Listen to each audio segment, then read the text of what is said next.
বিসমিল্লাহির রহমানির রহিম।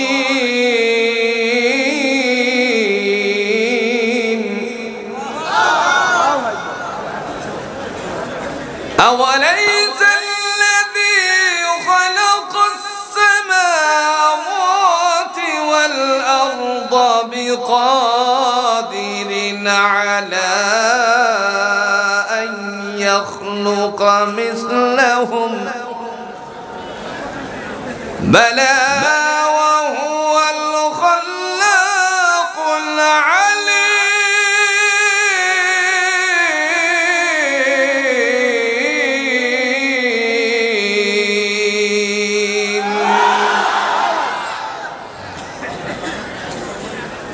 কোরআনুল হাকিম দে আল্লাহ রাব্বুল আলামিন বলেন,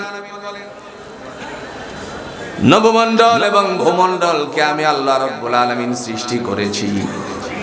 তার মানে জোরে বলুন তো আমাদের স্রষ্টাকে। সাইয়্যিদুল মুরসালিন আহমদ মুস্তাফা সাল্লাল্লাহু আলাইহি সাল্লাম জাতির মাঝে তিনি যখন কোরআনের উপস্থাপনা করলেন, সেই সময় জাতির মানুষকে একত্রিত করে বললেন, ইয়া আইয়ুহান নাস, হে মানব সম্প্রদায়, তোমরা যদি বলো আল্লাহ ছাড়া কোনো ইলাহ নাই, আল্লাহ ছাড়া কোনো মালিক নাই, সার্বভৌমত্বের মালিক হলেন তিনি আল্লাহ, তিনি তোমাদেরকে কামিয়াবি দান করে দিবেন। আমার ভাইরা জুড়ে বলুন তো সেই আল্লাহ আছে কিনা? দলিল আছে? কথা কন না কে? দলিল আছে? আকাশ সৃষ্টি করেছেন কে? জমিন সৃষ্টি করেছেন কে? হুকুম চলবে কার? আল্লাহর জমিনে আল্লাহর দ্বীন কায়েম হলে জাতির মানুষের, সাধারণ মানুষের কোনো উপকার হবে। যেই মানুষগুলো নিরহ আছে তাদের উপকার হবে। চোর বাটপারদের এদেশে সবচেয়ে বড় ক্ষতিগ্রস্ত হবে। কোরআনুল হাকিমের নবী সাইয়্যিদুল মুরসালিন আহমদ মুস্তাফা সাল্লাল্লাহু আলাইহি ওয়াসাল্লাম তিনি ঘোষণা দিয়েছেন, আল্লাহর কোরআনের দিক নির্দেশনা দিতে গিয়ে তিনি বলেন, আস-সারিকু ওয়াস-সারিকাতু ফাকতু আইদিয়াহুমা, চোর এবং চুরিকারিনীর উভয়ের হাত কেটে দাও। যেহেতু কোরআনের আইন আছে, হাত কেটে দাও। আগামীকাল এক চোর ধরা পড়লে পরে তার যদি হাত কেটে দেওয়া হতো বাইতুল মুকাররমের সামনে, আপনারা বলুন তো গোটা বাংলার চোরেরা সবাই আল্লাহর ওলিতে পরিণত হয়ে যেত কিনা? তিনি বলেন, নবমণ্ডল ভূমণ্ডলের মালিক আমি। الذي خلق السماوات والأرض اتباقا ما ترى في خلق الرحمن من تفاوت فارجع البصر هل ترى من فطور। মহান আল্লাহ রাব্বুল আলামিন বলেন, আমি আসমান এবং জমিনটার স্তরবিন্যাস করেছি। এরপরে বান্দারে, এই স্তরবিন্যাসের পরে আমি যখন তোমাদের অবস্থা সম্পর্কে জানার জন্য ইচ্ছে পোষণ করলাম, আমি বললাম আকাশের দিকে তাকাও, বারংবার তাকাও।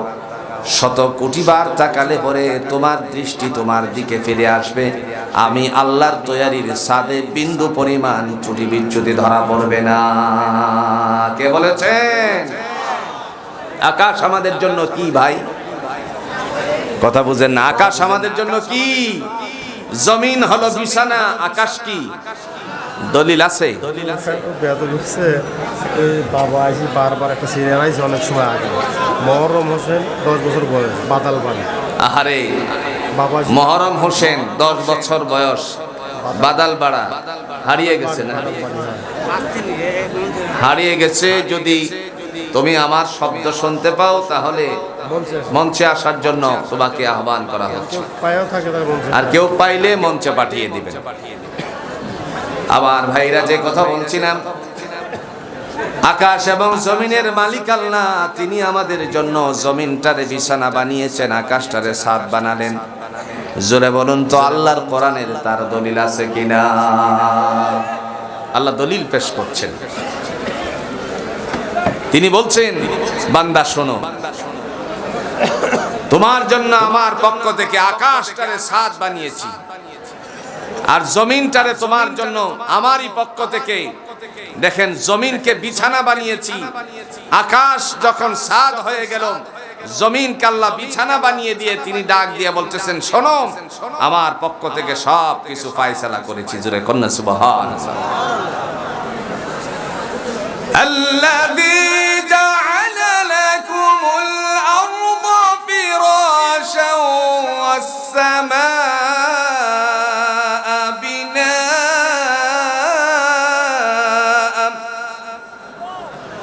ওয়া আনজালা মিনাস সামা'i মাআন ফাআখরাজা বিহি মিনাস সামারাতি রিজকান লাকুম ফালা তাজআলু লিল্লাহি আনদাদা ওয়া আনতুম তা'লামুন।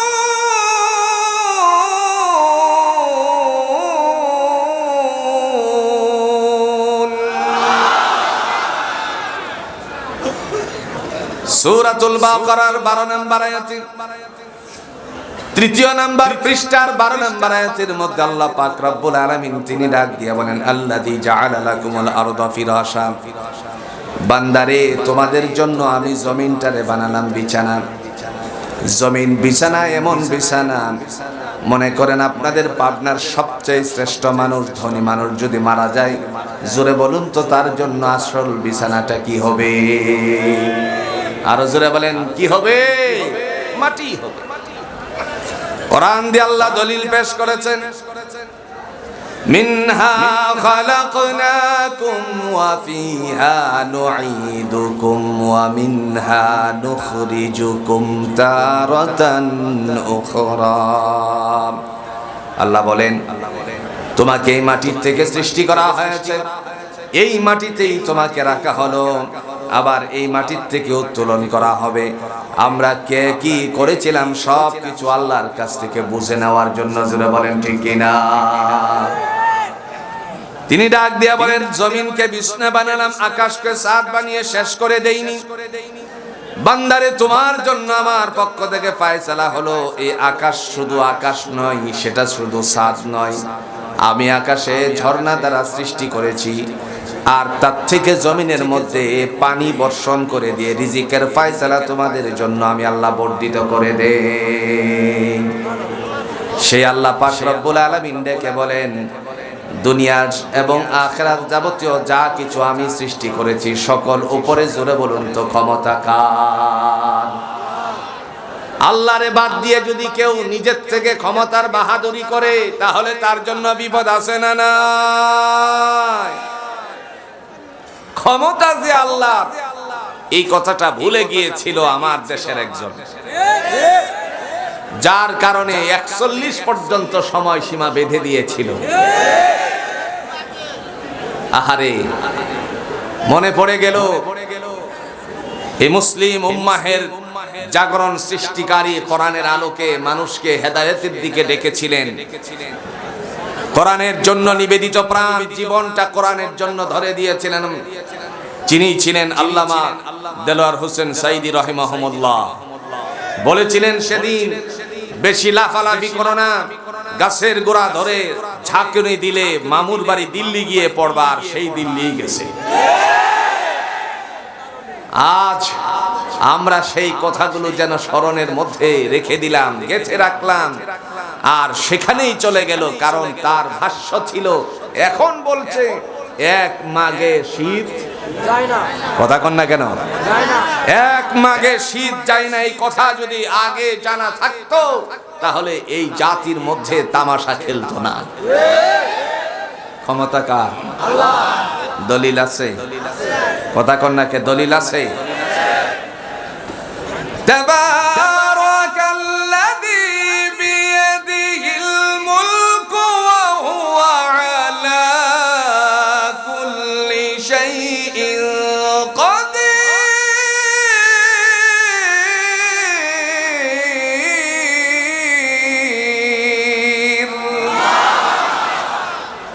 আল্লাহ রাব্বুল আলামিন তিনি বলেন, বরকতময় আমি রব, যার হাতে ক্ষমতা, ইন্নাল্লাহা আলা কুল্লি শাইইন কাদির, সমস্ত বস্তুর উপরে জুড়ে বলুন তো ক্ষমতা কার?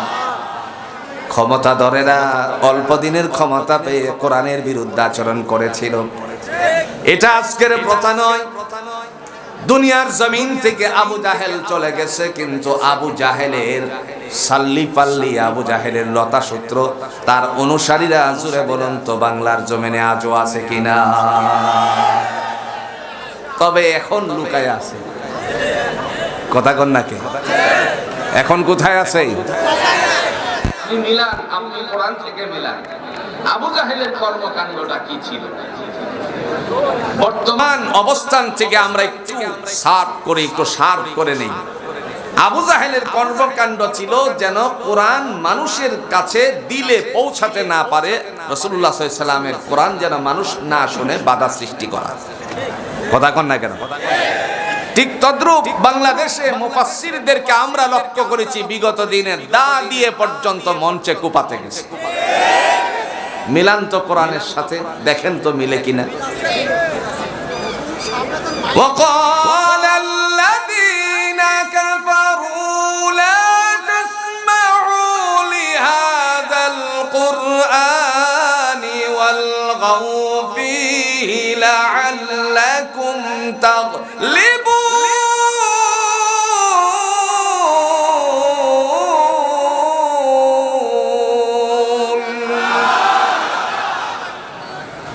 কোরআনুল হাকিম দিয়ে আল্লাহ বলে ওয়াকাল আল্লাযীনা কাফারু, ওই সমস্ত অবাধ্যচারীর দল মানে আবু জাহেলের গ্রুপ, তারা বলতো লা তাসমাউ লিহাদাল কুরআন, আমার ভাতিজার কোরআন তোমরা শ্রবণ করিও না। যদিও মানুষের কানে কানে পৌঁছাতে সক্ষম হয়, ওয়ালগাউ ফীহি লাআল্লাকুম তাগলিবুন, সেখানে তোমরা হট্টগোল সৃষ্টি করিও যাতে করে আমার ভাতিজার কোরআন মানুষের অন্তরকরণে বিদ্ধ না হয়। আর বিগত দিনে তাফসিরুল কোরআন মাহফিল হলে পরে ডিসি সাহেবের পারমিশন লাগতো। কথা বল না কেন? ওই পারমিশন নিয়েই শেষ নয়, আর একটা অ্যাপ্লিকেশন জমা দিতে হতো আপনার উপজেলা মিলনায়তনে ইউনূস সাহেবের কাছে। সেটাই শেষ নয়, আবার যেন থানা ইনচার্জের কাছে জমা দেওয়া লাগতো। এইভাবে ধাপে ধাপে যখন দেখা যেত, এইগুলো জমা দেওয়ার পরে বলতো আলোচক কে আসবে। যদি বলা হতো কুষ্টিয়া থেকে আমির হামজা আসবে, তো সর্বনাশ, এই মাহফিল করতে দেওয়া যাবে। কথা কন না কেন? কুষ্টিয়া থেকে আমির হামজা আসবে, সর্বনাশ, এখানে এটা দেওয়া যাবে না। যদি বলা হয় আমির হামজা কি বলেছিল, উত্তরে আসবে কোরআনের কথা বলেছিল। পথহারা মানুষগুলোকে পথের দিকে দিশা দেওয়ার জন্য আল্লাহর বান্দা সঠিক তথ্যগুলো উদ্ঘাটন করার কারণে, উপস্থাপনার কারণে দেখা গেল ওই সময়টার মধ্যে বাধা সৃষ্টি শুধু নয়, রাতের বেলায় 2 থেকে 2.5 কিলোমিটার পর্যন্ত দৌড় খাইতে হয়েছে। ওরা হলো আবু জাহেলের চাল। মহান আল্লাহ রাব্বুল আলামিন ডাক দিয়া বলেন, বান্দারি, সর্বময় ক্ষমতার মালিক আমি আল্লাহ, তাবারাকাল্লাযী বিয়াদিহিল মুলকু ওয়া হুয়া আলা কুল্লি শাইইন কাদির। আল্লাহ বলেন, রাজত্বময় আমি আল্লাহ, যার হাতে ক্ষমতা। ইন্নাল্লাহা আলা কুল্লি শাইইন কাদির, বরকতময় রব তিনি বলেন সমস্ত ক্ষমতা জুড়ে বলুন কার হাতে? সমস্ত বস্তুর উপরে আল্লাহ ক্ষমতাবান। এরপরে তিনি ডাক দিয়া বলেন, বান্দারে, দুনিয়ার জমিন নামক একটি জায়গাতে তোমারে পাঠালাম। কেন পাঠালাম জানো নাকি? সঠিককে সঠিক বলে বিবেচনা করবে, ব্যাঠিককে ব্যাঠিক বলে বিবেচনা করবে, আর সত্যকে উদ্ঘাটন করবে কোরআনের আলোকে। কারণ আমি কোরআন দিছি সত্যকে সত্য বলে বিবেচনা করানোর জন্য, মিথ্যাকে বানচাল করার জন্য। এবার আপনারা বলুন তো, কোরআন কি সত্য না মিথ্যা? দলিল আছে? কথা কন্যাকে দলিল আছে? আল্লাহ দলিল দেন। নাযালা আলাইকাল কিতাবা বিল হাক্কি মুসাদ্দিকাল লিমা বাইনা ইয়াদাইহি ওয়া আনজালাত তাওরাতা ওয়াল ইনজিল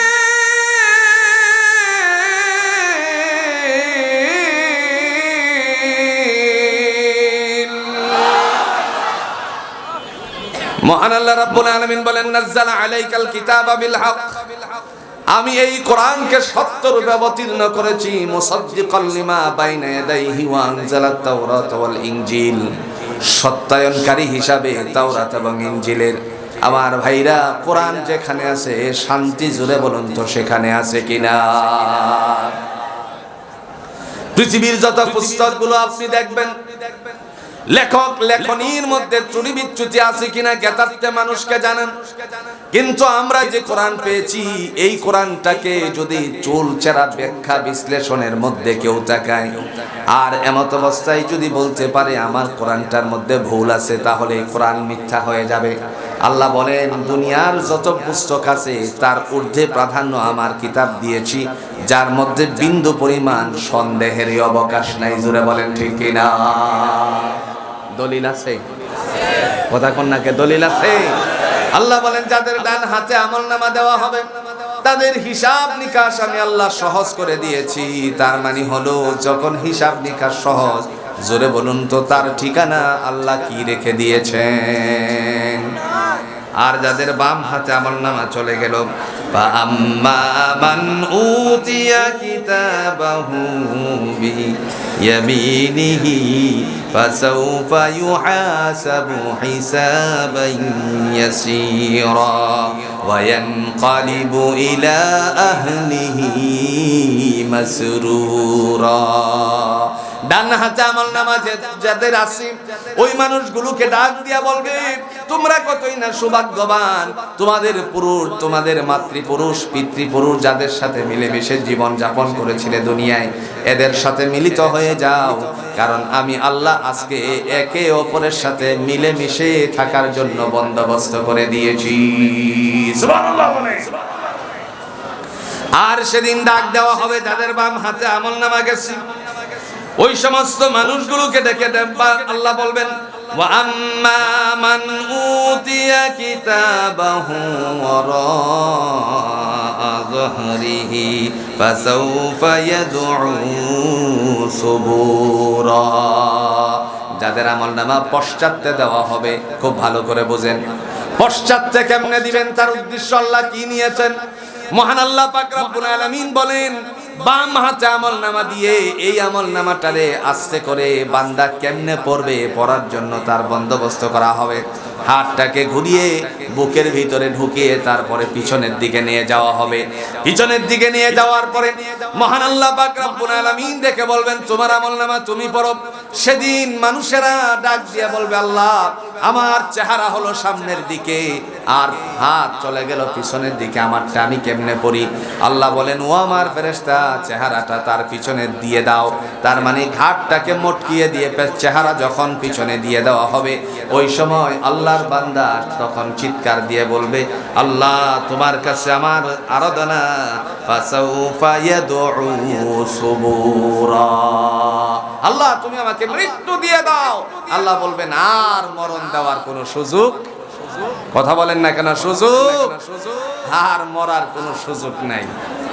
মরা দুনিয়াতেই শেষ, আর আখিরাতের জমিনে মৃত্যুর কোনো সুসংবাদ দুঃসংবাদ পাওয়ার সম্ভাবনা নাই। দুনিয়ায় মারা গেলে পরে একটি শোক সংবাদ বলে আখ্যায়িত করা হয়, কথা বলেন ঠিক কিনা? কিন্তু আখিরাতের জমিনে আর মরার কোনো সুযোগ নাই, খালি পিটনি। সেদিন কিছু মানুষেরা ডাক দিয়ে বলবে আল্লাহ দুনিয়ার জমিনে আমি অনেক সম্পদশালী ছিলাম, আমি অনেক নেতা বড় বড় নেতা ছিলাম, আজকে আমার সম্পদ কোন জায়গায় গেল? আল্লাহ পাক রব্বুল আলামিন ডাক দিয়ে বলেন তোমার সম্পত্তি তোমার থেকে বানচাল হয়ে গেল। ক্ষমতা যার ছিল একটু ক্ষমতা পেয়ে তারপরে মানুষের উপর জুলুম করতো। জুড়ে বলেন এরকম মানুষ আছে কিনা? গেছেনি ক্ষমতা পেয়ে জুলুম করেছিল, আর এই জুলুমের বিচার আল্লাহ জমিনের মধ্যেই দিয়ে মানুষের কাছে প্রমাণ করে দিয়েছেন তিনি আছেন।